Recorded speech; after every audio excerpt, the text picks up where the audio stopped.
नमस्कार, मैं हूं सुधीर चौधरी और इस बहुत ही स्पेशल ब्रॉडकास्ट में आपका स्वागत है। और आज मेरे साथ हैं भारत के पूर्व मुख्य न्यायाधीश जस्टिस रंजन गोगोई और हम उन्हीं के घर पर हैं। सर, आपका बहुत बहुत स्वागत है। जस्टिस गोगोई कभी टीवी पर किसी को इंटरव्यू नहीं देते, प्रेस से, मीडिया से हमेशा दूर रहते हैं, लेकिन इस बार उन्होंने एक बुक लिखी है जो उनकी अपनी ऑटोबायोग्राफी है। और इस बुक पर बात करने के लिए हमें ये मौका मिला कि हम जस्टिस गोगोई के साथ आज ये इंटरेक्शन कर सकें। So thank you so much justice Gogoi for giving us this time. Thank you, and namaskar to your viewers.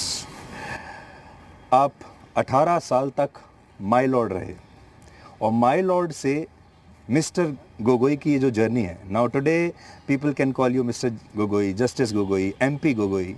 सो ये जर्नी कैसी रही? ये सवाल मुझे पहले बार कोई जर्नलिस्ट ने पूछा। जैसे सुधीर जी ने बताया कि मैं टीवी में कम आता हूँ, लेकिन ये किताब लिखने के बाद मैंने 2-3 टीवी इंटरव्यू दिए जी। उसका कारण है कि मैंने किताब पब्लिक डोमेन में लाया, बहुत सारी चीज़ें पब्लिक डोमेन में लाया और बहुतों का बहुत सवाल प्रश्न हो सकता है, इसीलिए आपके माध्यम से ये सवालों का उत्तर देना मेरा फ़र्ज़ है। लेकिन कई इंटरव्यूज़ में शुरू करते हैं Ayodhya, Rafale, sexual harassment, Rajya Sabha. आप है पहले जर्नलिस्ट, फर्स्ट जर्नलिस्ट जिसने कहा कि आपके ज़िंदगी के दौर कैसा रहा। I am very thankful for the question. Thank you sir, because we want to know you better. और एक माय लॉर्ड से जब आप इस जीवन में प्रवेश करते हैं तो वो भी एक ट्रांजिशन होगा जो आपको भी महसूस हुआ होगा। मेरे किताब में बैक साइड फ्लैप में लिखा है, सुधीर जी यहाँ लिखा है कि ये जी back side flap, yes, essentially family man, बिल्कुल, something about wanting to who keep has always kept a low profile, away from the limelight. But today you are in the limelight. I am in the limelight. सिर्फ my lord कहने से कुछ नहीं बनता है। हमने 18-19 साल के my lord के टेन्योर में बहुत ही सिंपल फैमिली लाइफ ली और अभी माय लॉर्ड हट जाने पे मेरे को कोई डिफ़िकल्टी नहीं है जाके लोगों को मिलना, पब्लिक में शामिल होना, मीटिंग्स में भाषण देना। मुझे कोई परेशानी, कोई प्रॉब्लम नहीं है। In fact I like it because मैं लोगों के बीच में फ्रीली जा सकता हूँ, बात कर सकता हूँ। It's a phase of life का एक दूसरा दौर है which is different but equally important, equally good and equally interesting. So do you feel liberated in this post my lord era? No, it's not a question. ये कोई liberated feeling का बात नहीं है। लिबरेटेड तो हम हमेशा थे, जज भी थे, जब थे तब भी लिबरेटेड थे, अभी भी फ्री है, इंडिपेंडेंट है। बहुत ही वैसे कुछ खास डिफ़िकल्टी या चेंज मैंने महसूस नहीं किया है। जी, आज ये बुक मेरे पास है आपकी, जो आपकी ऑटोबायोग्राफी है। इसका टाइटल आपने दिया जस्टिस फॉर द जज। अब जज तो पूरे जीवन लोगों को जस्टिस देता है, आपने जीवन भर लोगों को न्याय दिया और आज ऐसा इस बुक के टाइटल से लगता है कि जज ही शायद न्याय मांग रहा है। नहीं, कोई न्याय नहीं मांगा गया है। किताब के माध्यम से हम ये कोशिश कर रहे हैं लोगों के पास पहुंचने के लिए कि अपने जजेस को थोड़ा दूसरे ढंग से देखो। डोंट जज योर जजेस एज यू जज अ गवर्नमेंट सर्वेंट और अ पॉलिटिशियन। ये जज का पोजीशन थोड़ा अलग होता है। जज के कुर्सी में जो बैठते हैं उनके बहुत सारे कंस्ट्रेंट्स होते हैं, डिसिप्लिन होता है, वो बोलते नहीं हैं। आप एक जज को जितने भी क्रिटिसाइज करे जाओ, उनके जजमेंट्स पे जितना भी आप उछालो, कीचड़ उछालो, वो बोलता नहीं है, वो रिप्लाई नहीं देता है। लेकिन एक पॉलिटिशियन वो नहीं करते, वो रिप्लाई देते हैं, पब्लिक फोरम में रिप्लाई देते हैं। तो ये जो जजेस साइलेंट रहते हैं, चुप रहते हैं, इसके मतलब वो जुडिशियल डिसिप्लिन फॉलो कर रहा है। इसके आप फ़ायदा मत लो। ये don't take it as a sign of weakness कि आप कुछ भी बोले जाओ, भूले जाओ, क्योंकि आप इसको अगर प्रॉपरली आप सही ढंग से नहीं देखोगे तो आप जज को तो हार्म कर ही रहे हो इंडिविजुअली, आप एक इंस्टीट्यूशन ऑफ जुडिशरी को आप हार्म कर रहे हो। ये मैसेज है इस किताब का। तो मैं एक नया सवाल बीच में ऐड कर रहा हूँ, क्योंकि आपने ऐसा कहा, आपको अपने इस पूरे कार्यकाल में कभी ऐसा लगा, क्योंकि प्रेस में, अखबार में आपके बारे में भी, आपकी जजमेंट्स के बारे में भी छपता होगा, कभी अच्छा और कभी ख़राब, ज़्यादातर ख़राब, बिकॉज मीडिया का नेचर है नेगेटिव पॉइंट्स को पहले पकड़ना। कभी आपको ऐसा लगा कि कभी आपको you are on the verge of just speaking out, या आपको लगा हो कि घुटन हो रही है because you want to say something what people are perceiving about your judgement? नहीं, ऐसा कुछ नहीं है। जो आपको करना नहीं, उचित नहीं है, और आप जो करना नहीं सकते हैं उसके बारे में सोचना भी गलत है। आपका जजमेंट्स आते हैं, क्रिटिसाइज होता है, क्रिटिसिज्म इज़ हेल्दी, जजमेंट का criticism is healthy, it helps जजेस टू ग्रो। किस जजमेंट में क्या कमी रह गया ये जानना जरूरी है, दैट इज़ हाउ जजेस ग्रो। लेकिन आज मीडिया में जो हो रहा है, ये पर्सनल अटैक हो रहा है ऑन द जजेस कि फलाना जज ने फलाना जजमेंट दिया फॉर दिस एक्सट्रेनियस रीज़न। ये गलत है। डोंट क्रिटिसाइज द जज, क्रिटिसाइज द जजमेंट। ये फ़र्क है दोनों में। If you criticise the judgement तो ये सिस्टम के लिए अच्छा है। इफ़ यू क्रिटिसाइज द जज देन ये सिस्टम के लिए डिस्ट्रक्टिव है। जस्टिस गोगोई, जजेस जो हैं आमतौर पर रिटायरमेंट के बाद बुक भी नहीं लिखते। सुधीर जी, आपने कहा कि मैं मिस्टर गोगोई बन गया और आप हमें जस्टिस गोगोई कह रहे हैं, ये क्यों? देखिए 18 साल की आदत आपको कितना मुश्किल होता है, हमें तो कोई मुश्किल नहीं है। आप हमें गोगोई बुलाओ, हमारे फर्स्ट नेम से बुलाओ, हमें जस्टिस बुलाओ, हमें उसमें कुछ फर्क नहीं पड़ता। So long you can identify me, I am comfortable. तो now I am feeling liberated actually. तो रंजन जी, आपसे हम ये जानना चाहेंगे कि जजेस आमतौर पर बाद में बुक्स भी नहीं लिखा करते हैं, लेकिन आपने एक अपनी ऑटोबायोग्राफी लिखने का फैसला किया। What made you take this decision कि मैं अपनी ऑटोबायोग्राफी लिखूंगा और मैं अपनी कहानी लोगों को बताना चाहता हूँ? सुधीर जी, मेरे कार्यकाल में जी कई मुद्दे पे इंक्लूडिंग जजमेंट्स बहुत चर्चा हुआ। अच्छा। और ये चर्चा is according to me based on misinformation, half truths, incorrect facts. ये किताब किन के लिए है? जिनको करेक्ट फैक्ट्स जानने का इच्छा है। जो लोग करेक्ट फैक्ट्स ऑलरेडी जानते हैं according to them, people who think they know the correct facts even without hearing my version, this book is not meant for them. ये किताब is for them, and which is the vast majority, the silent majority, who want to know the correct facts. तो ये किताब उनके लिए लिखा हुआ है। जी, आपने अपने करियर में न जाने कितनी जजमेंट्स दी होंगी, लंबी लंबी जजमेंट्स लिखी होंगी, लेकिन जजमेंट लिखने में और किताब लिखने में फ़र्क है। और ये ट्रांजिशन आपके लिए कैसा रहा? जजमेंट के बाद ये किताब लिखना कैसा अनुभव था आपका? And could you make it very reader friendly? I don't know whether मैंने किताब को रीडर फ्रेंडली बना सका कि नहीं, वो मेरा प्रयास था और मेरा कोशिश था। लेकिन मेरा किताब का लास्ट लाइन आप देखिए जी, किताब का last line page 208, the last sentence, 218 page में। 218? हाँ। और मैं आपको निकाल दूंगा, जी आई विल हेल्प यू। मैंने उसको आई थिंक मार्क किया है। ये पढ़िए, आपके दर्शक के लिए। This has been my life. This is my story. There are many other secrets, opinions and sentiments that I may or may not take to my grave. Only time will tell. Judgement लिखना बहुत आसान काम है, क्योंकि एक जज का कोई पक्ष नहीं होता है, कोई ओपिनियन नहीं होता है, कोई पर्सनल इंटरेस्ट नहीं होता है। आइन, कानून and facts of the case, इस पे जजमेंट बनता है। The easiest thing according to me, सबसे आसान काम जजमेंट लिखना।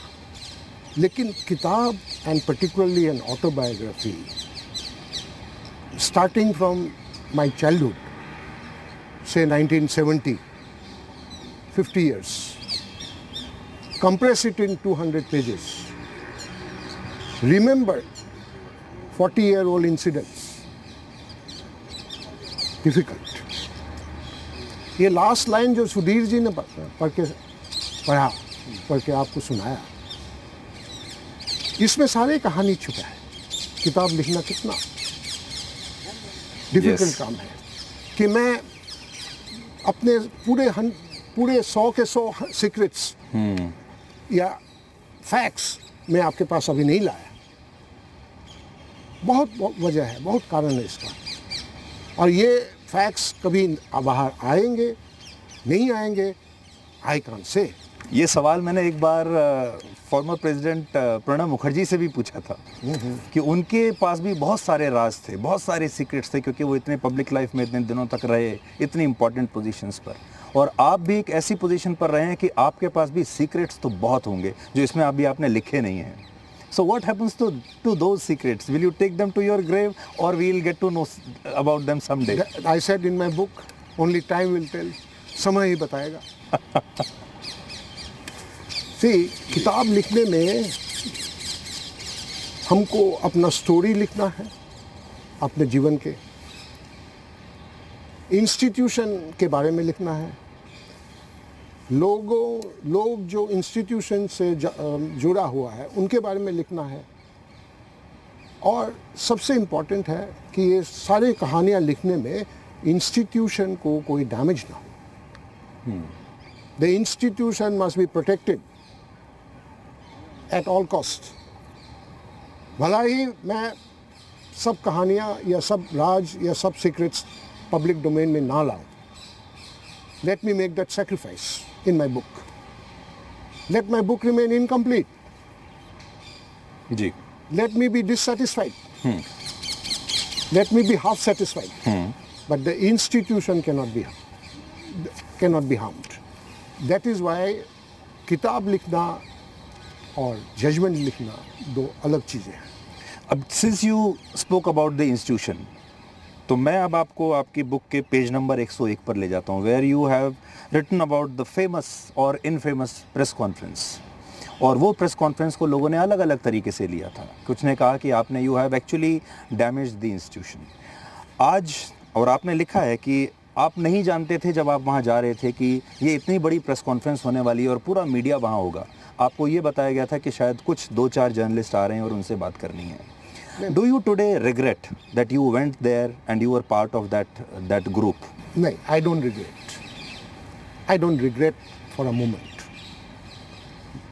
आई have not regretted any decision और action taken by me in life. You may think it is right, you may think it is wrong. When I take a decision, I stick by it. Press conference जो 12 जनवरी 2018 में हुआ था, 12 जनवरी 2018, my disagreement with it is not meeting the press and speaking to the press, लेकिन the size and magnitude of the press conference, मुझे ये बिल्कुल ही महसूस नहीं था कि इतने लोग, इतने प्रेस के मेंबर्स, इतने वैन्स, इतने कैमरास आएंगे। If I had known मैं जाता, लेकिन मैं थोड़ा प्रिपेयर्ड होके जाता. I would have debated within my self.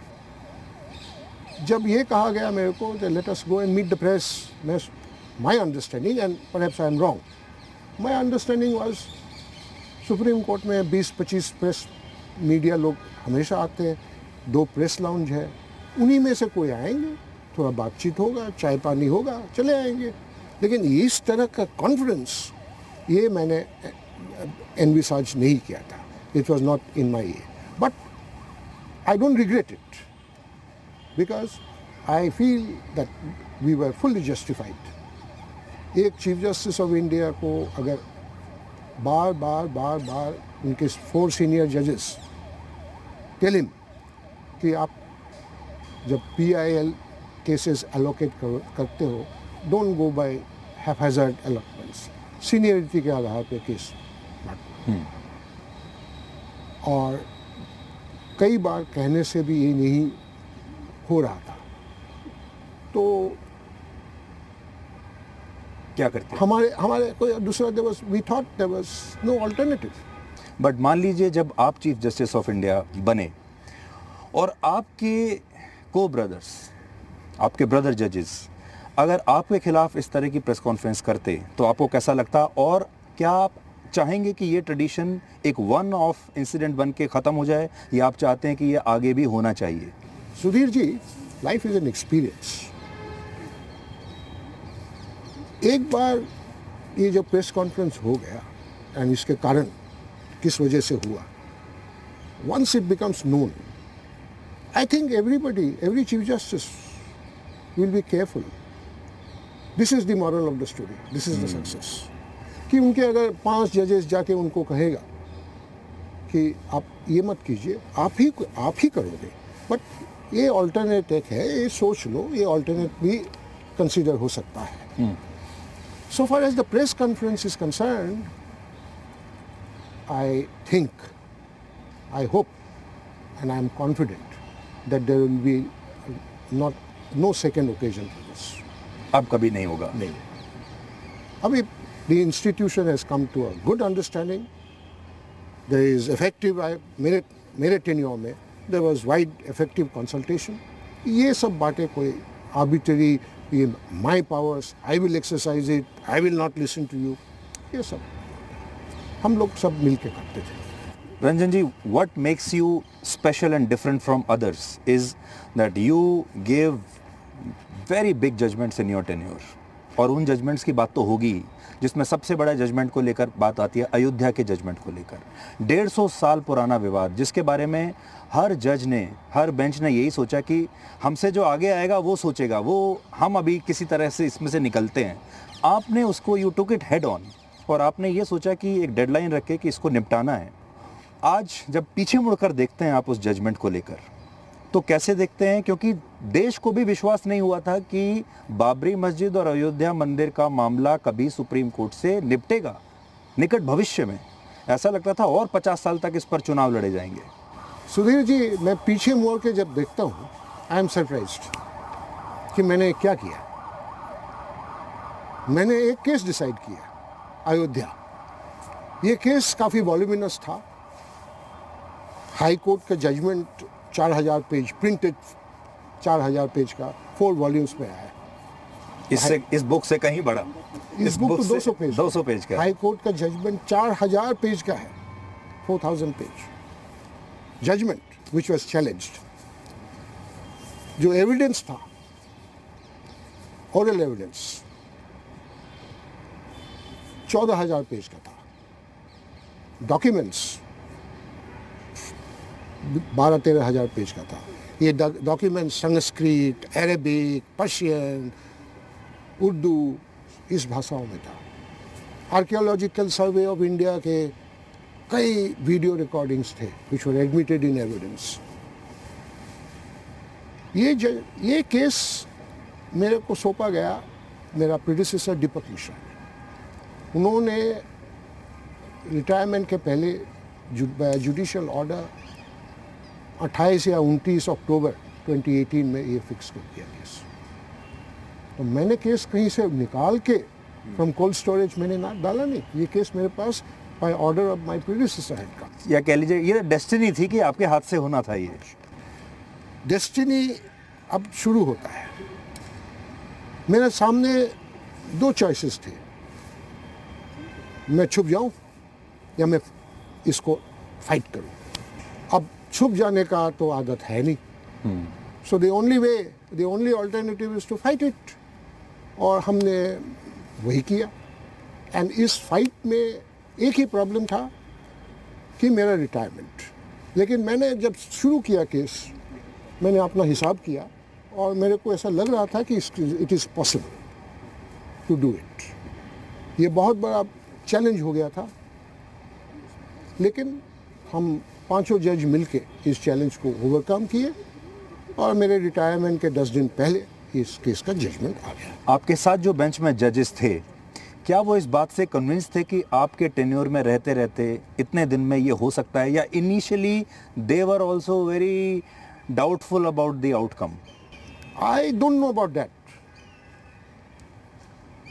Not for a moment any of my brother judges, ये पांचों में चारों में बाकी ये सवाल खड़ा नहीं किया था कि चीफ साहब ये केस हमने जो शुरू करने जा रहे हैं या शुरू किया, इस केस को हम आपके रिटायरमेंट के पहले हम ख़त्म कर सकेंगे। ये सवाल कभी किसी ने उनके बीच में किसी ने ये रेज नहीं किया। हम सब अपना जो काम करना था as per law and procedure, hearing शुरू किया, हियरिंग कंडक्ट किए, केस क्लोज किए। आज लाखों करोड़ों दर्शकों के लिए मैं सवाल पूछता हूं आपसे। बाद में आरोप तो बहुत तरह के लगे, जजमेंट को लेकर दबाव था, प्रेशर था, आप इन्फ्लुएंस्ड हो गए, या आपने कुछ अपने हिसाब से सोचा था। Was there any kind of pressure on you for Ayodhya verdict? Sudhir ji, let us assume that there was some pressure on me. Let us assume. What about the other 4 judges? Bench को देखिए, बॉब्डे साहब जो सीजीआई होकर अपना टेन्योर कंप्लीट कर गया है, चंद्रचूड़ साहब जो सीजीआई बनने जा रहे हैं 22 साल for 2 years. Look at the composition of the bench. Present CJI, next CJI, next CJI. And 2 senior members. Gogoi को आप इन्फ्लुएंस कर लिए, इन बाकी चारों को क्या किया? जजमेंट तो गोगोई का नहीं है, जजमेंट तो बेंच का है। बाकी 4 को क्या हुआ? गोगोई ने कुछ जादू किया, अज्यूमिंग गोगोई के ऊपर आपने कुछ जादू किया, या आप वो चारों को भी जादू किया, चारों को इन्फ्लुएंस किया। तो आपने जो भी हो वो constitution bench of the Supreme court को इन्फ्लुएंस किया ना। That is not good for the institution. ये सब बात नहीं कहना चाहिए। ये इंस्टीट्यूशन के लिए, this great institution, this great supreme court of India, this is not in the health of the institution. इस जजमेंट के बाद एक बात मैं बड़ी अखबारों में पढ़ रहा हूँ कि आप अपने ब्रदर जजेस को ये पूरा जजमेंट देने के बाद आप एक होटल में ले गए और आपने वहाँ पर साथ में डिनर किया, और लोग इसको इस तरीके से ले रहे हैं कि ये एक सेलिब्रेटरी डिनर था, उस दिन आपने सेलिब्रेट किया। उसके बारे में आप हमें बताइए कि ये डिनर जो आप लेकर गए अपने ब्रदर जजेस को उस दिन, वो क्या था? ये अयोध्या हियरिंग 6 अगस्त को शुरू हुई और जजमेंट आया 9 नवंबर को। अगस्त, सितंबर, अक्टूबर, नवंबर, ऑलमोस्ट 3.5 months। ये पांचों जज spent nearly 10 hours together every day। सवेरे 10 से शाम 6-7 बजे तक कोर्ट और चेंबर में, बीच बीच में वीकेंड्स में डिस्कशंस। ये जब जजमेंट ख़त्म हुआ, जब जजमेंट्स प्रोनाउंस हो गए, तो हमने कहा चलो आज काम नहीं करते हैं। Every day we worked very hard. Individual जजेस रात को 1 बजे 2 बजे तक काम करते रहे। काम ख़त्म हुआ, चलो आज ब्रेक लेते हैं, आज शाम को काम नहीं करते हैं, कल सैटरडे है, कोर्ट नहीं है, जजमेंट आ जाएगा, या जजमेंट है कल नेक्स्ट डे। हाँ, ये फ्राइडे को हुआ था। सैटरडे है, कल जजमेंट आ जाएगा, चलो आज बाहर चलते हैं, इसमें और कुछ नहीं है। क्या सेलिब्रेशन करना है? What is there to celebrate? आपके जो सवाल है और आप जो कह रहे हैं कि लोग बोलते हैं, ये बोल रहे हैं कि सेलिब्रेट कर रहा है अयोध्या जजमेंट, इसमें there is again a very dangerous thing कि पांचों जज वे committed to a particular line of thinking और a particular conclusion, and once they succeeded there then they celebrated that. these are wrong things. These are very wrong things. ये नहीं बोलना चाहिए। You did not like it. No. इसी हम individually मेरे पे आपको जो बोलना है बोलिए। अब बहुत लोग बहुत कुछ बोले हैं, आई डोंट, ठीक है, I tolerate it, I don't like it, I tolerate it, but institution को नहीं बोलना चाहिए। दिस जजेस, अगर why the other four had come for dinner? If the fault lies with Gogoi in taking them to dinner, the fault lies also with them in coming to dinner. इसमें से चंद्रचूड़ साहब अभी CJI बनेंगे, बाकी जजेस के tenure left is left to the, किसी का 2 साल, किसी का 3 साल टेन्योर लेफ्ट। अब ये कैसा लगता है? How does it look? आपने तो अब इस पे जजमेंट दे दिया और ये 150 साल पुराना विवाद था। ये पूरा स्टडी करने के बाद क्या आज आप ये कहेंगे कि इट वाज ओवर हाइप्ड, इसके अंदर इतना सब्सटेंस नहीं था जितना कि इसको प्रेस ने पब्लिसिटी दी, जितना कि इसके बारे में एक माहौल बनाया गया, जितना इसके बारे में चुनाव में इसे इतना बड़ा मुद्दा बना दिया गया, उतना सब्सटेंस इसमें नहीं था। एंड मुझे लगता है कि it might be in fact a easier case for you to decide. देखिए Sudhir ji, I think for me undoubtedly so, और बाकी जजेस के लिए भी, ये Ayodhya case was just another case. It was a big case. Big not from the point of view of law or issues. Big in terms of size. जैसे आपको बताया 4000 page, 11,000 page, 13,000 page. It was a big case in that way. But beyond a case, beyond being a case, there was nothing. Nothing else. ये 500 साल पुराना मुद्दा है, 150 साल पुराना मुद्दा है, रिलीजन हुए हैं, पॉलिटिकल इम्प्लीकेशंस है, ये सब अगर जज के माइंड में आएगा कभी, if it ever comes to the mind of the जज, वो डिसीजन नहीं दे पाएगा कि ये केस में, फलाना केस में ये पॉलिटिकल इम्प्लीकेशंस है, मैं अगर इस ढंग से डिसाइड करूँ तो ये होगा, ये करूँ तो ये होगा, ये कभी जजेस के माइंड पे नहीं आता है। बिकॉज जजेस, and particularly by the time you reach the Supreme Court, your mind is trained to think in a particular discipline manner. लेकिन इस केस में लोग कहते थे दंगे हो जाएंगे, देश जल उठेगा, कुछ भी हो सकता है इस देश में, एक नई तरह का बंटवारा इस देश के अंदर हो जाएगा, फॉल्ट लाइन्स आ जाएंगी अगर आपने कुछ भी ऐसी बात सुप्रीम कोर्ट ने कह दी तो। एक डर लगता था कि हम लोगों को ऐसा लगता था कि जब आप फैसला सुनाएंगे न जाने क्या होगा उसके बाद।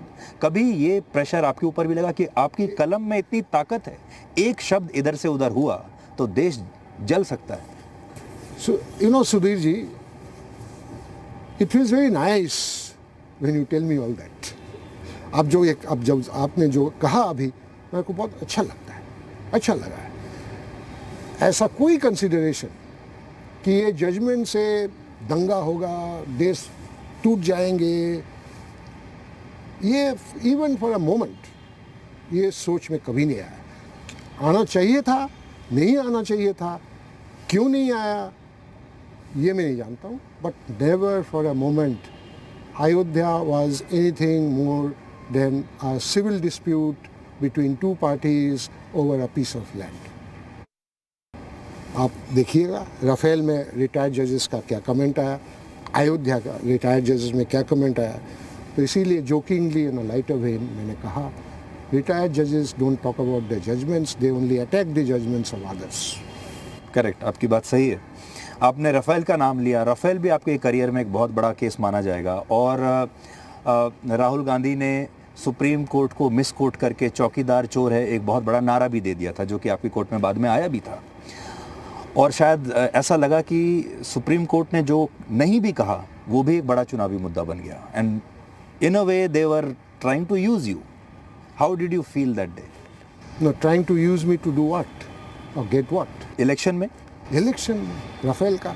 चौकीदार चोर है, और आप जानते हैं कि राफेल जो है वो बहुत बड़ा, देखिए आपने जो, हमने अयोध्या की बात की और राफेल की बात की, ये दोनों वो मुद्दे हैं जिनके ऊपर चुनाव लड़ा जा रहा था। 2019 का चुनाव राफेल पे लड़ा जा रहा था, and you were going to decide about Ayodhya and Babri also. तो बहुत कुछ चुनाव का आउटकम आपके हाथ में था। सुधीर जी, मैं जब ये केसेस, मैं जब ऑफिस में था और इलेक्शन की ये इलेक्शन में राफेल और बबरी मस्जिद, अयोध्या केस और इलेक्शन इश्यूज, ये मेरे को क्यों नहीं बताया आप पहले?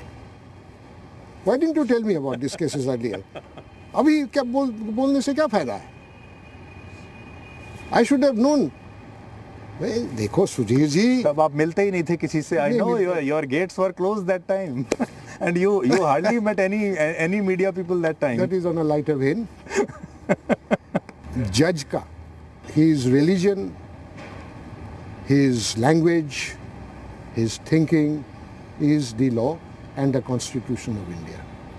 Election and politics and political parties, they are very important, obviously, in a democracy. But these things don't come to the mind of the judge. Rafael, क्या था? मैं आपसे एक बात पूछूं, राफेल का जो मेन कंट्रोवर्शियल जजमेंट और जो रिव्यू में जहाँ पे राहुल गांधी को सुप्रीम कोर्ट ने कहा कि बी केयरफुल इन फ्यूचर, किसका जजमेंट है ये? किसने लिखा है ये? ऑथर कौन है? Justice S K. Kaul, not Gogoi. Main judgement is by Gogoi. Both the judgements are unanimous. Main judgement, even justice Joseph review petition में 2 जजमेंट आया, एक संजय किशन कौल, एक K M. Joseph. Even justice Joseph has said review should be dismissed. So the review should be dismissed is unanimous. Right? Then why is it called my judgment? आपने कहा नहीं, लेकिन आप कहने जा रहे हैं ना कि लोगों में चर्चा है कि ये judgement has favored the government. Yes. Then it's the judgment of S.K. Kaul which has favored the government, not my judgment. Right? तो गवर्नमेंट ने S.K. Kaul को इंटरफियर किया। But do you think you had become the poster boy that time? और जो भी हो रहा था? No, I did not become the poster boy. I became the punching bag. And you know why I became the punching bag? Why? Because I am from Northeast. अच्छा. Yes, sir. Did you ever feel this kind of? No, I am feeling now. I didn't feel then. I am feeling now. अच्छा. Yes. It's a big thing what yes, you're saying. I've said it. I've said it to you. I have not become the poster boy. Poster boys are cannot come from the Northeast. Punching bags. I am a punching bag of the judiciary. आपको ऐसा क्यों लगा? On what basis you are making this allegation? Gogoi all the time. Ayodhya judgement 5 जजेस ने लिखा, गोगोई जज, गोगोई को फायदा हुआ, गोगोई ने गवर्नमेंट को हेल्प किया। राफेल ने यूनानिमस जजमेंट बाय 3, गोगोई ने किया। क्यों? Why? What is the logic?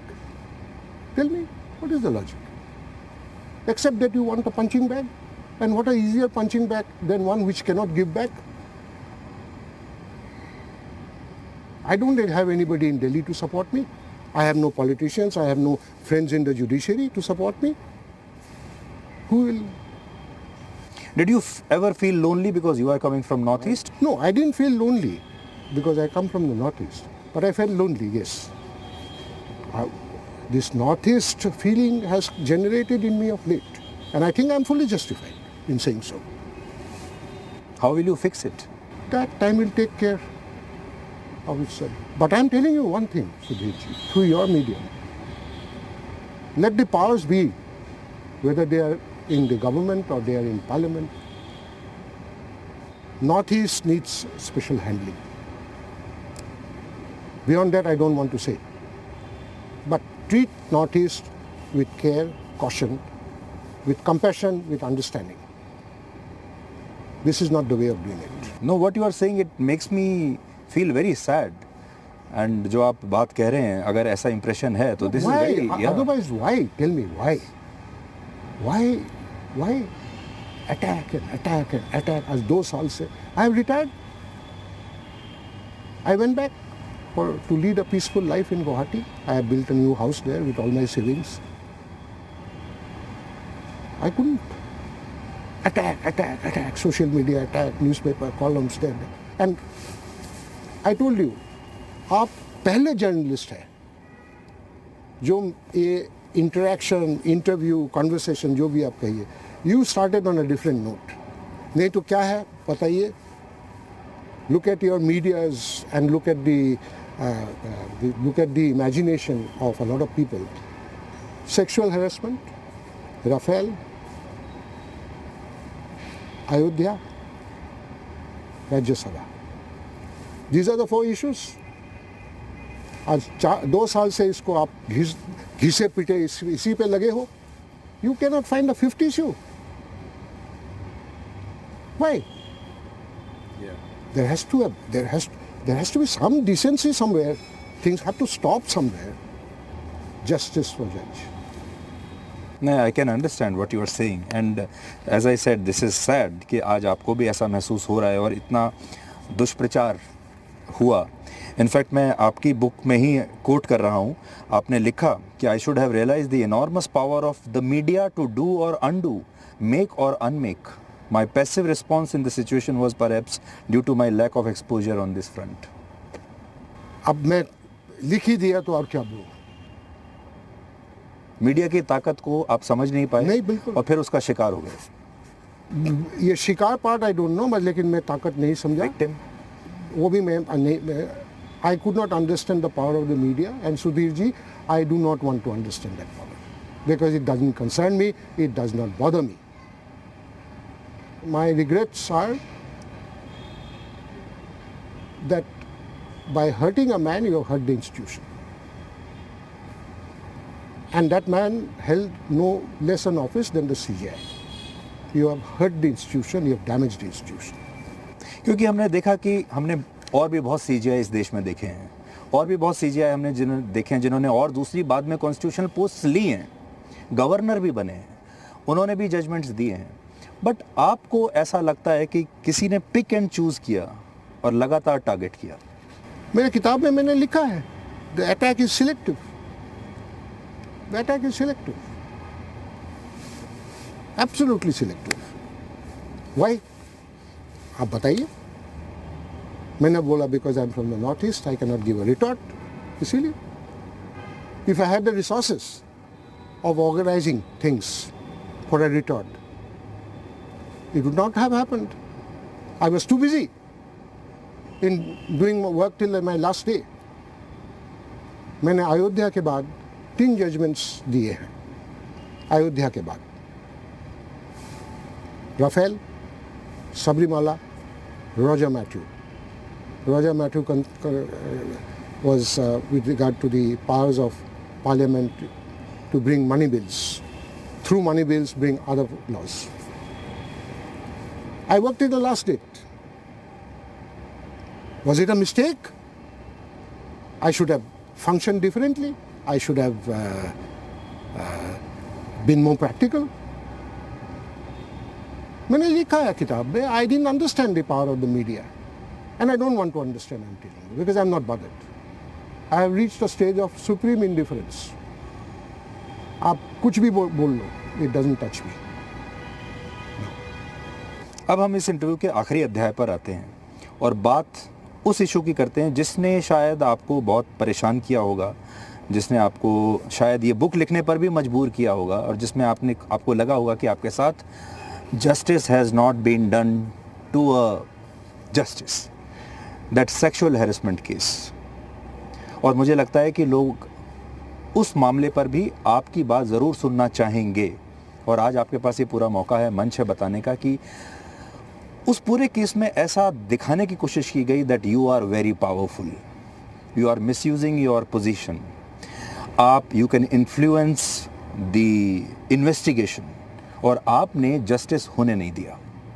ये एक इम्प्रेशन आपके खिलाफ क्रिएट किया गया। तो आप उसके बारे में आज क्या कहना चाहेंगे? और आपने अपनी इंक्वायरी खुद ही की। इसका सवाल मैंने काफ़ी मीडिया हाउसेस को in the last 2 days I have given. मेरे किताब में 3 सवाल मैंने किया। Did I preside over my own case? Was the Bobde committee constituted by me? Was the procedure followed, in-house procedure flawed? And चौथा था, was the reinstatement of the employee a quid pro quo? मैं एक एक आपको सवाल का जवाब देता हूँ। Presiding over my own case, and यहाँ पे XYZ had gone to the extent of saying presided over his own case and gave himself a clean chit. Yes. 20 तारीख 28 अप्रैल का जो इन सो मोटो प्रोसीडिंग्स हुआ, जिस प्रोसीडिंग्स में मैंने बैठा, वो ऑर्डर आप पढ़िए, बाद में पढ़िए, let your readers read. Yes. ये order, is it an effective order? It is an advisory order. कि media, please do not publish or be careful in publishing uncorroborated rumors. Where is the clean sheet? किताब में एक वही chapter में मैंने कहा, through hindsight, it may have been better if I did not sit on the bench. ये मैंने माना. But where is the clean sheet? Where is the preside over the case? Next is, बहुत लोग retired judges also, memorial lectures में, travesty of justice. Gogoi constituted the committee which will decide the allegations against him. मतलब गोगोई ने committee का composition, committee में कौन कौन बैठेगा, इसका निर्णय गोगोई ने किया। बहुत दुर्भाग्य, अनफॉर्चुनेट कि इतना learned people are talking like this. हमने किताब में दिखाया विद डॉक्यूमेंट्स कि 23 अप्रैल को मैंने by a letter I had handed over this matter to Justice Bobde, the senior most judge. और उन्होंने with the approval of the full court, Supreme Court के पूरे judges, yes कहने पे ये कमिटी constitute हुआ है। 25 तारीख को ये कमिटी reconstitute हुआ क्योंकि Justice Ramanna wanted to stay away. The reconstitution order also was approved by each and every judge of the Supreme Court in writing. और ये full court का resolution एक किताब में है, it's an annexure. तो मैंने constitute किया बॉब्डे कमिटी। मैंने क्या किया? सुधीर जी, मैंने बॉब्डे को अपना सिर दे दिया और रस्सी भी दे दिया कि hang me, because he is the person who would have been benefited most. With one line, there is a prima facie case against Justice Gogoi. ये बॉब्डे ने अगर लिखता, बॉब्डे would have got 7 months more of tenure. मैंने अपना नेक और बॉब्डे साहब को दिया और रस्सी भी दे दिया, फांसी दे दो मेरे को। Did I constitute that committee? पढ़िए किताब। क्या बोल रहे हैं ये रिटायर्ड जजेस इन पब्लिक मीटिंग्स, जहां लोगों तालियां तालियां। What is this? Bobde committee followed in-house procedure that is not in accordance with law. In-house procedure 1999 में बना, 21 साल, आज 22 साल हो गया। ये है is a facet of independence of judiciary कि कोई भी एक जज के अगेंस्ट में कुछ इल्ज़ाम लगाए तो ये सीधा इंक्वायरी में नहीं जाता है। The judge will become demoralized. The institution will suffer. The judges themselves in a committee will decide it. This is in-house inquiry. ये सारे procedure no outsiders are allowed, no advocates are allowed. The सारे procedure is there in black and white. And this procedure has held the ground for 20 years. आप क्या कहते हैं कि नहीं गोगोई के साथ ये प्रोसीजर नहीं चलेगा, आपके लिए अलग बनेगा, आपके लिए मेरे लिए अलग बनेगा। कहाँ से बनेगा? गोगोई के लिए कानून इज डिफरेंट, आपके लिए कानून इज डिफरेंट। भाई गोगोई बताइए, कानून आपको पसंद नहीं है, आप इनएडिक्वेट कानून बदल दीजिए। लेकिन जब तक कानून रहता है उसको यूनिवर्सली अक्रॉस द बोर्ड सबके लिए कानून समान होता है। आपको ऐसा लगता है कि सुप्रीम कोर्ट में एक लॉबी पहले से काम कर रही थी आपके अगेंस्ट? ये फ्रीडम ऑफ एक्सप्रेशन को भी मुद्दा बनाते हैं, बाकी चीज़ों को भी मुद्दा बनाते हैं, आपने कभी बोलने नहीं दिया और इसलिए उन्होंने they try to hit you below the belt. मैंने ऐसा कभी महसूस नहीं किया। मैंने सभी लॉयर्स को इक्वल इम्पोर्टेंस दिया। कोई स्पेशली प्रिफर्ड वकील बिकॉज ऑफ हिज स्टेटस और नेम, कोई एक्स्ट्रा इंडल्जेंस मेरे कोर्ट में नहीं मिलता। इसका नतीजा, इसका रिजल्ट कुछ भी हो सकता है। I don't know, I am unaware and I don't care. ये चौथा सवाल मैंने जो on the sexual harassment chapter मैंने किताब में लिखा, reinstatement of that employee. That reinstatement of the employee was made during my tenure, not after my retirement. I saw that letter also in your book. Yes, it is my tenure. लेकिन I could not have dealt with the matter. मैंने बॉब्दे साहब को दे दिया, senior most जज, कि आप जो भी उचित ऑर्डर हो इसमें करो। बॉब्दे साहब is a man of compassion, उन्होंने रीइंस्टेट किया। अब मैं मैटर उनको हैंड ओवर करके मैं उनको सवाल करूं कि आप क्यों रीइंस्टेट किया बॉब्दे साहब के विजडम में। I am not going to question his wisdom. मैंने 2 एम्प्लॉयज़ को समरीली डिसमिस किया था अनिल अंबानी के केस में, फॉर्जरी केस में। बॉब्दे साहब ने उनको भी रीइंस्टेट किया। ये कहीं नहीं आया, वो रीइंस्टेटमेंट कहीं नहीं आया। एक छोटा सा टेलीग्राफ में आर्टिकल आया, ये reinstatement Indian Express etcetera headline news. क्योंकि इसको आपके खिलाफ माना गया कि वो रीइंस्टेट जो हुआ वो दैट मींस, हाँ, और दूसरा उसका मतलब है कि आप गलती पर थे और वो जो एम्प्लॉय थी वो सही थी। Compassion is not a part of administration. You throw out compassion out of the window, administration will become totally lifeless. I have to live with it and I am living it even today. और क्या आपने जो title रखा justice for the जज, वो यहीं से प्रभावित है? नहीं, it is a bad experience, but मैं ये नहीं कहूँगा कि इस एक्सपीरियंस की वजह से ये टाइटल दिया गया। It had a role. मैं नहीं कहूँगा कि इसका रोल नहीं है, but not the it's a combination of many. ये justice मैं नहीं मांग रहा हूँ for the judge, don't misunderstand me. Justice मैंने नहीं मांगा, क्योंकि मेरे साथ justice आप नहीं कर सकते हो। It is over. Justice करो next generation of judges. What I have been through, let them not go through. Otherwise, they will all shy away from doing their duties, and democracy will be in danger. Last chapter, जब आपने राज्यसभा की membership ली उस समय भी बहुत आलोचना हुई। जब आप अपना ओथ ले रहे थे राज्यसभा में, लोग हूटिंग कर रहे थे और कह रहे थे शेम। आपको ऐसा लगता है कि आपको नहीं लेना चाहिए था? और आपने बुक में लिखा है कि आप अपने स्टेट के लिए, राज्य के लिए बहुत कुछ करना चाहते थे, इसलिए आप पार्लियामेंट में आए। लेकिन जब आपका रिकॉर्ड हम देखते हैं तो उसमें ये भी आता है कि आपने कोई सवाल पूछा नहीं, आपने पार्टिसिपेशन भी कुछ किया नहीं। तो अभी तक आपका जो भी टेन्योर है एक तरीके से आपके स्टेट के लिए शून्य रहा है। You are right. You are 100% right.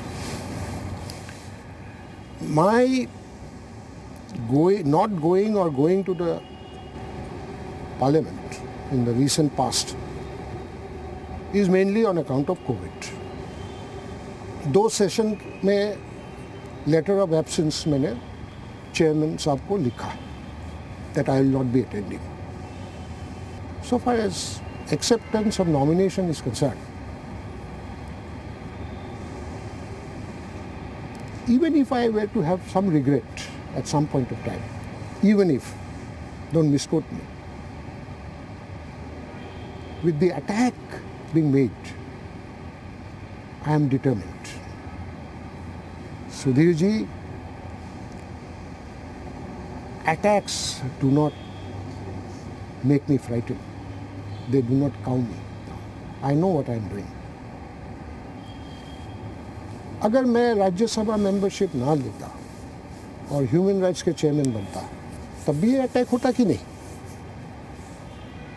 क्योंकि ह्यूमन राइट्स का तो परंपरा है। अगर लॉ कमीशन का चेयरमैन लेता तब भी होता। 4 महीने बोले कूलिंग ऑफ, 4 महीने के बाद ले लिया। 1 साल के बाद लेना तो सही था, 4 महीने के बाद लेना सही नहीं है। जब लोग बोलना चाहते हैं कुछ भी बोलेंगे। It is a facet of what is commonly understood to be a facet of democracy. आप जो भी मन में है बोल दीजिए। लोगों ने कहा ये पुरस्कार है, रिवॉर्ड है। आप किस चीज़ का? कि आपने you have been pro government, you have been pro Modi maybe. Okay, now we come back to the question, what about the other judges? They are also pro Modi. Did I sit alone and deliver any judgment? तो मैंने क्या magic किया बताइए? अगर मैं 5 जजेस को ऊपर मैजिक करके उनको मेरे I could make them agree to my line of thinking, तो मैं ये जो मेरे को क्रिटिक्स कर रहे हैं उनके ऊपर मैं मैजिक नहीं चलाऊं कि तू भी आ जा मेरे साथ? बताइए। तो सर, हम एक former chief justice of India को इंटरव्यू करने के लिए आ रहे थे, तो मैंने पूरी बुक पढ़ी और I tried my best to do justice with this interview, क्योंकि बिना तैयारी के आपके साथ आ नहीं सकते थे। तो सारे इश्यूज हमने कवर किए, बट ऐसा लगता है कि अभी भी आपके जीवन को पूरी तरह से इसमें हमने देखा नहीं है। What next after this? That time will tell. But you have not come to interview me. You have come to meet Ranjan Gogoi,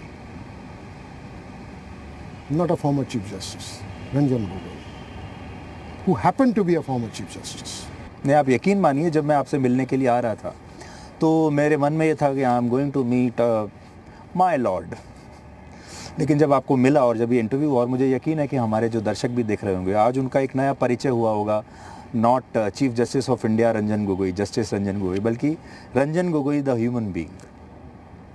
I don't know whether I have humanity or human elements in me, but I am what I am. And I tell your viewers, I would at any day prefer to lead a quiet life than a noisy life. A quiet, peaceful life, which perhaps is not in my destiny. या ऐसा हो सकता है, because तो आजकल क्या करते हैं आप? मैं बहुत कुछ करता हूँ, और आजकल क्या करता हूँ ये भी आप पहले जर्नलिस्ट है जो मेरे को पूछा। Nobody is interested in what I am doing now. Everybody is interested कि मैंने क्या किया, ये गलत क्यों किया, ये गलत क्यों किया। मैं अभी आर्बिट्रेशन नहीं करता हूँ। अच्छा। मैं कभी कभी गलती से 2-4 ओपिनियन दे देता हूँ। I earn something from that.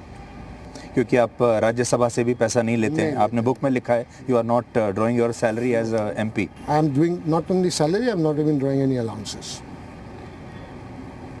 My pension is not enough, so I give opinions, that too selectively, 1 in 3 months, keeps me going. I am in Assam, I am interacting and meeting with people who are doing a lot of social work. Okay. And I like. This is how I spend my time.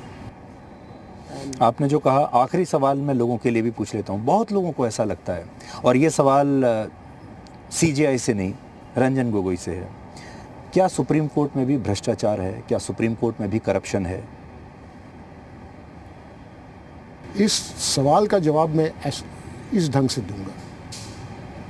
Corruption is as old as society. Corruption has become a way of life, acceptable way of life. or judges don't drop from heaven. Does it answer your question? Partially. But maybe we'll wait for your next book for this. Sudhir ji, it's not very easy writing a book. I took 1 year, 3 months to write this. I told you. Let me see what response I get to the book. Thank you so much sir, thank you so much. बहुत अच्छा लगा आपसे बात करके और हमें लगता है कि रंजन गोगोई से लोगों का परिचय ज़रूर हुआ होगा और उन्हें अच्छा लगा होगा. Thank you so much. To all your viewers, namaskar. Thank you so much. आइए सर.